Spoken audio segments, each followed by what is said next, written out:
If you're a supporter of the Green New Deal and you want to see it passed into law, it's obviously incredibly important that we have a president who's supportive of it, that we have senators and members of Congress who are supportive of it. But the effort should go deeper than that, all the way down to the state level. And we're joined now by a guest who's working to make that happen. Gabe Tobias, co-founder and national training director of the Movement School. Welcome to the show. Hey, John, how you doing? Great to be here. Great to have you here. And so you, in conjunction with some awesome groups, you've launched this initiative to try to raise money for state legislative candidates who support a Green New Deal. Can you give us the details about that? Yeah, absolutely. It's been a really exciting couple of weeks here. So Movement School, which came out of the AOC campaign, and is a sister organization of Justice Democrats, just to position us in the left infrastructure, has been working with Data for Progress and Sunrise Movement to bring a huge amount of support to this slate of 20 candidates who are running in Virginia right now. These are state house and state senate candidates who are all running as unabashed progressives supporting the Green New Deal in this very, very vital election coming up next Tuesday, November 5th, with an opportunity to flip the state house and not just flip it blue, but flip it deep blue, to really show progressive values there and show how the Green New Deal can turn voters out, young voters, people of color, progressive voters out to the polls this year, and then obviously giving us a jump into next year as well. I think you've definitely hit it at a great time. I think that it could be a great stimulus to people coming out to support these candidates. But I'm curious, what role do you see state legislators playing in trying to make either the entirety of the Green New Deal happen or working towards components of it? How does that play out at the state level? Yeah, so I think the exciting part is seeing how the Green New Deal has really united groups from the grassroots all the way up to the national level. So obviously this started with Sunrise Movement and AOC last year at the federal level. But what we've seen since then is as advocacy groups allied with Sunrise Movement and others working at city level to pass municipal Green New Deals, working at state level to pass state level Green New Deals and similar. And that kind of leads into the federal. I think that the critical piece here is uniting the issue advocacy work and the real clear change that the Green New Deal can bring, whether it be jobs, environmental work, really pushing that kind of work forward, united with electoral efforts, right? To see this political shift away from fossil fuel industry, away from corporate cash in elections, towards a real populist message that the Green New Deal represents across the board. So look, I'm obviously a big supporter of the Green New Deal. I would assume that it would be a big boost to a candidate, both in terms of popular fundraising from small dollar donors, but also in getting people to come out to support you.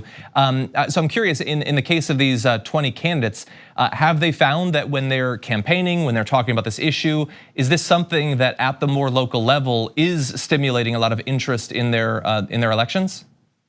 Yeah, absolutely. That's the exciting thing, and I think this was the point that I think a lot of right wing folks and more corporate Democrats tried to make, that this Green New Deal was supposedly just something that could work in a deep blue district, right? They said, oh, this only works in the Bronx, this only works in in areas where the squad won. This wouldn't work anywhere else in the country. But what we've seen is that's absolutely not the case. Polling from Data for Progress has shown how incredibly popular all the planks of the New Deal are across the country. So in Virginia, you're seeing 70-80% support among people for things like move to 100% clean energy, move away from fossil fuels, even carbon pricing has a super high percentage of support in Virginia. And what our candidates are seeing is that particularly among younger voters, this is a really exciting message for them, right?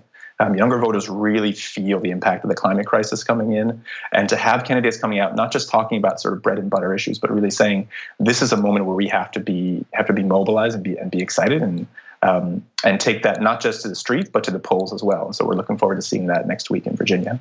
And so I want to make sure that if people watching this are in Virginia and could potentially support one of these candidates, they know how to do that. So where can they go for more information about the candidates that are part of this effort?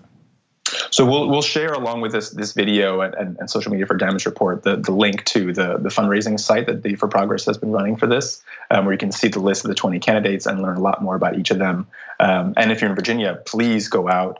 Obviously, make sure you call your friends, neighbors, family to come out and vote next week. If you have the means to, please support these candidates, whether in Virginia or elsewhere. I think this can be a really exciting election, and I think what's really fantastic about the way that this partnership has come together is it really demonstrates what the face of the Democratic Party could look like in the future, and that's a great thing I think to have happen now, getting ready for next year. Everything that needs to happen there.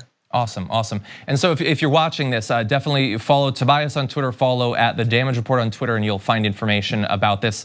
Tobias, thank you so much for joining us to talk about this. I would love to have you back in the near future, by the way, to talk more broadly about the movement school. I find it a fascinating development coming out of, as you point out, the AOC campaign. Yeah, absolutely. We'd love to. Love to. Thanks so much, John.